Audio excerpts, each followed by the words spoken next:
This episode of Life After Injury has been brought to you by Fornos Law Firm, devoted to optimizing your legal results. Welcome to Push Rim Life After Injury podcast. This is episode 9, Traveling with a Disability. I'm Ray Pizarro. I'm Boris Del Cid. And I'm Richard Bell. We want to welcome all our viewers tuning in today for another topic of discussion, which is our experiences traveling and going to different places in wheelchair and with different disabilities. So we're going to pass it over to Rich and let him tell us his story on how he got, how his situation was. Yeah, I'm probably the least experienced in this area, but I've done some travel. Could tell you guys about trains and road trips. Those are the ones I've done the most.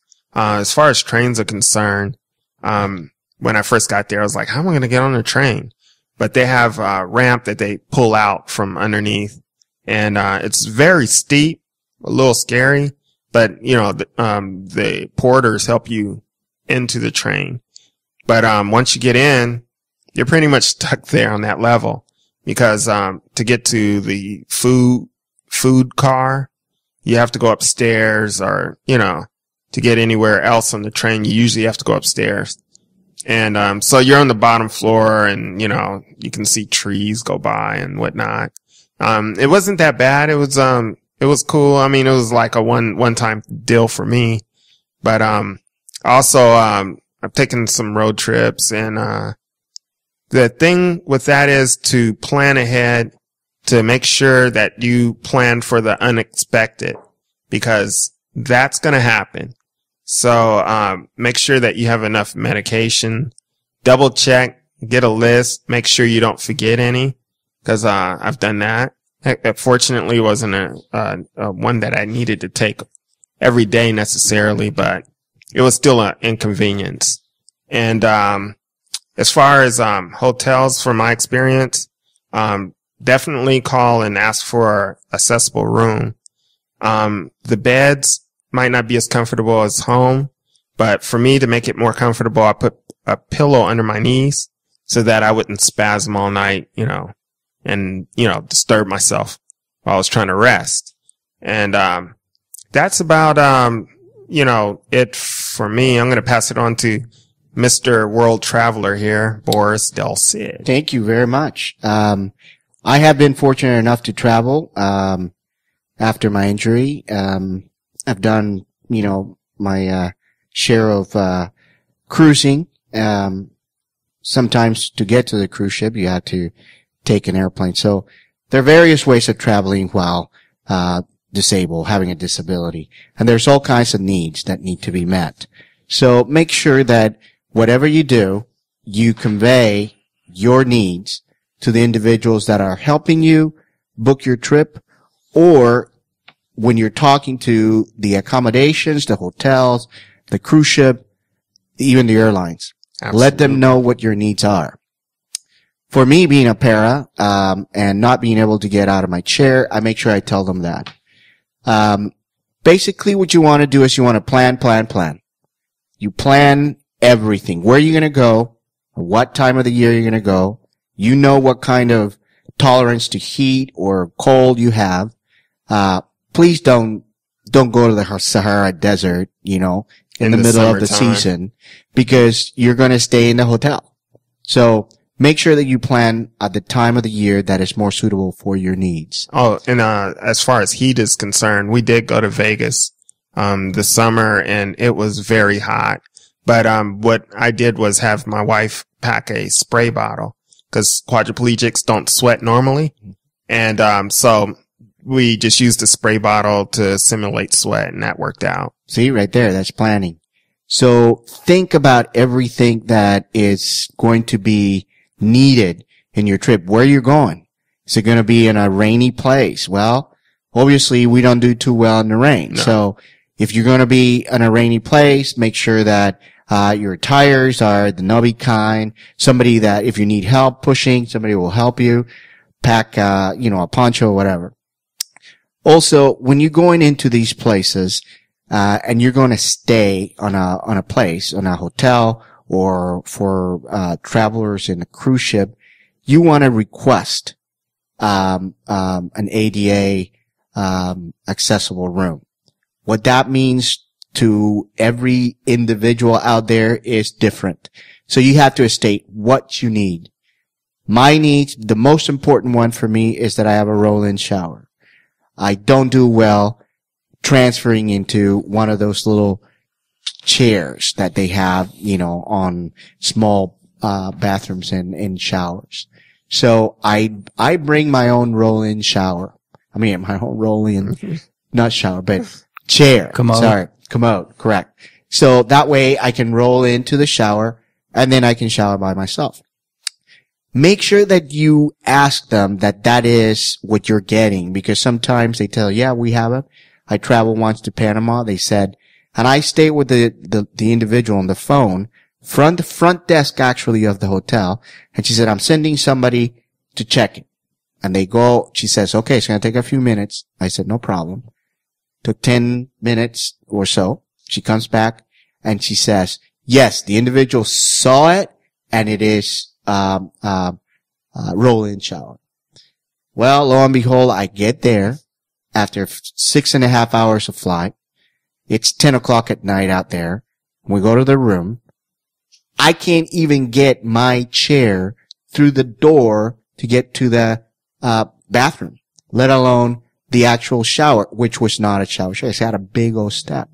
So to avoid that, what I have done is I call the front desk, talk to them, and then I ask them to take a digital picture of the bathroom. That's actually a great idea. Yes, it is. Give them your email, and then they'll send it to you. Sometimes your travel agency can do that for you. I have one that does that. But since I know what to do, I do it myself. So make sure you get a picture of what you're getting. Also, when you're traveling in the airplanes, you got to go through, check up, TSA, they do all the security clearance and all that. Don't go into at the back of the line. You can go straight up around to the desk or the individual who's there checking, all the stuff, your passport or whatever. And you politely make sure that they see you, and you will go next. They will call somebody to get you through the security checkup. Nice, like Disneyland, cutting the line. Huh? Correct. And then once you're in there, they ask you if you need, if you want a private screening, which will take you in a room. Usually means there's more time. So they're not going to ask you to take your clothes off or anything, but so get it done there. No cavity check. No. That's unless you're doing or saying weird stuff. But they will ask you to take your shoes off. Remember, you have to take anything out. I have a little pouch in my chair. I had to take that out, put it in the x-ray, through the x-ray and all that. So then once you get to the boarding place, you make sure that you have somebody with an aisle chair. If you can transfer from your chair to the aisle chair, that's fine. If you do not, you need to tell them, I need help getting into that aisle chair. The aisle chair is the skinny chair that they use to put you in the airplane. Make sure that when you book your flight, you ask for an aisle seat because it's the most accessible for you. I usually request aisle seat at the bulkhead. However, bulkheads, usually the airplanes do not have at the bulkhead the sidearm that moves up. Oh, no. The second seat after the bulkhead, they do. Usually they do. If they're after 1990, 92, they do have them. So it's easier for me to transfer. I don't need help transferring from the aisle chair to the aisle seat if that arm moves up. If it isn't like that, then I might need some help. And there's other ways of getting in and transfer without having somebody lift you. But then again, that comes with experience. Once you go in there, make sure that you bring another seat, like a low profile cushion to put on the chair, on the seat that you're going to be sitting for, X amount of hours. Right. The longest trip I've taken in an airplane was 11 hours to Paris. And unfortunately, I did not use one of those. However, fortunately for me, I did not get, a pressure sore because I pushed up every half hour. I was doing a pressure relief. I do not recommend to do that at all. Do not do it. Bring either your cushion or get another cushion that is low profile. Gel pad or something. Anything that will help, relieve the pressure. And even when you have those underneath, you still need to do your pressure relief. When you're going to catheterize, sorry, you're not going to go in the bathroom. So what you're going to do is you're going to request blankets and make sure, they have blankets because sometimes they don't. Make a tent, get you a little flashlight. Right? And handle your business. Ask, your companion for help to keep it, so you keep it private, and that's how you were catheterized. The reverse happens once you're getting off the plane. You will actually be taken out last. The plane will, exit all passengers first, and you'll be the last one to exit. In cruise ships, same thing. You need to ask about the accessible rooms. Since most of these ships are not registered here in the United States, they really do not have to have ADA compliance requirement. Yeah. However, most of them do, and I've had tremendous experience on those. It could be a very rewarding experience since you don't have to unpack and you can go to different areas in just one trip and visit various countries without having to unpack, and do all that. So I'm going to pass, the mic to, Ray to share with us, some of his experience. And if there is more time, then we'll talk about some other stuff because there's some little details out there that are very valuable. Go ahead, Ray. Yeah. Well said, Boris. For me, it was definitely a learning experience the first time I jumped in a plane and took that long flight. Definitely the cushion was a big deal, not knowing that, so much time sitting, even with pressure reliefs, could cause redness and some marks. So that scared me to death. It was a way, it woke me up and said, don't take no chances like this again. So, on my way back of my flight that I took, I did sit on my cushion and everything went well. No redness. I just remembered every 15 or 20 minutes to lift or, move my butt to the left or to the right to relieve the proper pressure. Another thing, before, Boris mentioned this before that, we're the first ones to go in, the last ones to come out, just to avoid the crowds and issues like that. So, one thing I would recommend, to take photos of your chair before you go in the plane. Because, great idea. I heard some stories, and it happens, people bring your chair to the lower bulk and just throw your chair in there and all of a sudden you get your chair and it's damaged. Frame cracks. Either frame cracks, your spokes break, axles get bent. That's another thing. Pack extra pair of axles if you have a manual chair. That'll come in handy, and definitely bring extra inner tubes if you have tube tires. Put them in a little Ziploc bag, your axle pins, and just throw them in your backpack. You never know, because one of those things go out. Who knows where you're going to be, where there's going to be a place where you can buy extra pins, axle pins for your chair. So these are things, that, and most airlines are really accommodating and as far as replacing your broken part of your chair. In most cases, they replace the whole chair. Takes a long time, though. It does, but that you just have to tell them your chair is broken. This is what happened, and like Boris said, it takes time, but they'll fix it, or give you a new one or a comparable one. But always keep these emergency issues in mind, and let your loved ones know every time you travel, friends, where you're going, how long you plan to stay, especially on a road trip, because you never know. Things happen on your way there, emergencies, accidents, and they want to be able to check in on you if you made it safely and things of that sort. Also medication, make sure you take your bladder medication, your suppositories if you do use those, and antibiotics also. If you have extra ones that are not expired, take them with you. You never know when that UTI of death is going to hit while you're out there, and starting to scramble to go get some medication to remedy that situation. So these little things I learned. I haven't traveled much. I did take a couple plane trips after I got hurt, and driving too. Make sure you carry, for higher level quadriplegics, it's very important to carry a dysreflexic, a card with you, an emergency card. They have those where you just, tape them onto your, ID. So in case something happens, you get hurt and you can't communicate, they could see your ID, maybe flip the card over and see, those issues that arise from having dysreflexic. If you get submitted into a ER somewhere, they don't know. You got to empty out your bladder or something along those lines are going wrong, and this will give them a good good troubleshooting way to start. A broken bone below the level of injury or anything sore. Correct. That you didn't know about. Correct. It could give them a little, diagnostics of what's going on. Usually for the cruise ships, they ask you that. They ask you for your clinical history, what kind of conditions you've suffered from, are suffering from. Very important to purchase travel medical insurance.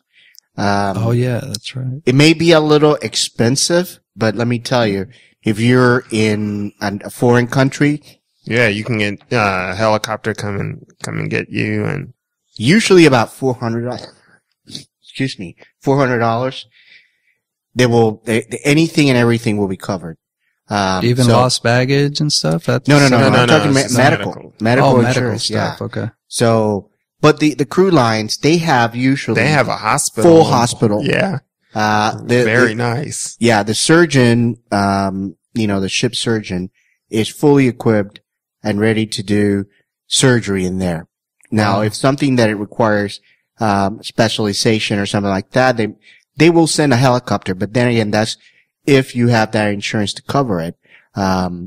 They can send it for you, but then again, you're going to be, stuck with $20,000, $30,000, $40,000 just a helicopter, fees. But point well made. And just to follow up on that, one more thing that's kind of, vital and important. I was scared to death of, my first flight is having an accident on the plane. So make sure you do your bowel programs and all your needs the day before or that morning to make sure you're good to go on your trip. Cause last thing you want to happen is, what's that smell? You know what I mean? Is while you're transferring or bending and stuff. And then you have all kind of different issues. Well, one of the ways to do that is really obviously do a thorough bowel program that day.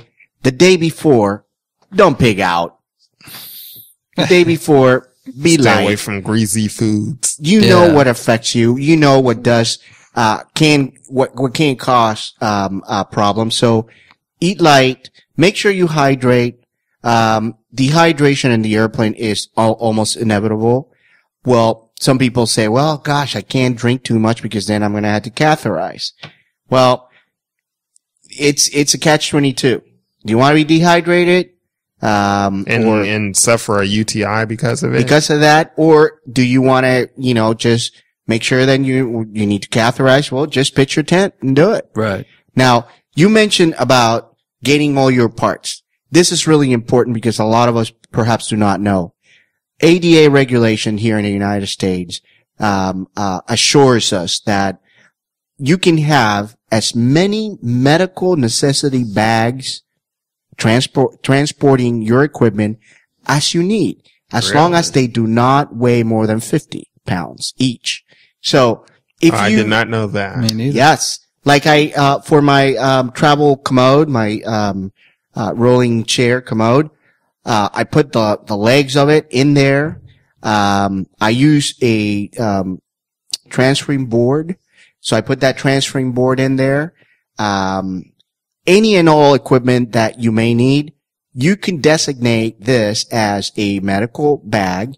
And when you go in there and they go, oh, it's going to be 50. No, this is a medical bag. Okay. Make sure there's no more than 50 pounds.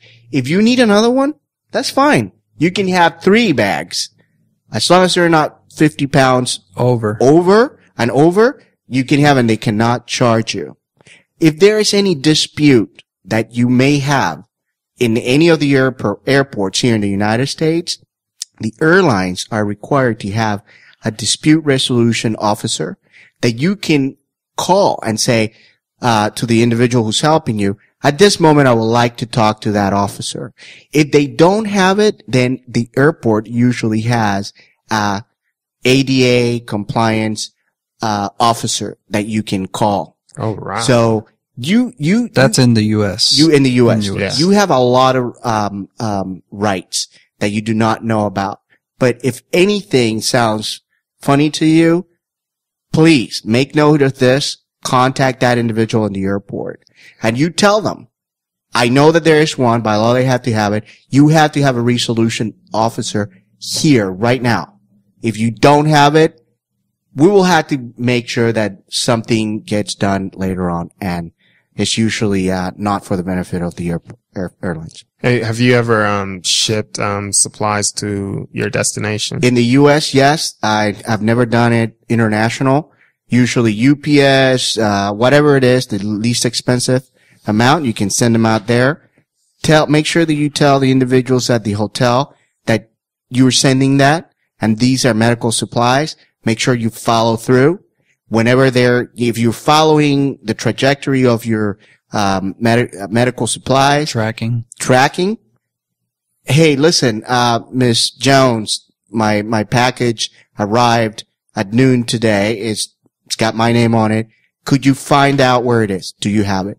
Make sure that they have it. Confirm it with the people. Those are great topics. And one last thing to leave all you guys with is, they remember that saying, Montezuma's Revenge. If you ever travel to a foreign country and you're not used to eating their type of foods, their ingredients, or water, or all that, you have to be mindful of that, because being in a chair, Montezuma's Revenge, not a good thing. Yeah, and to avoid that, I just drink tequila.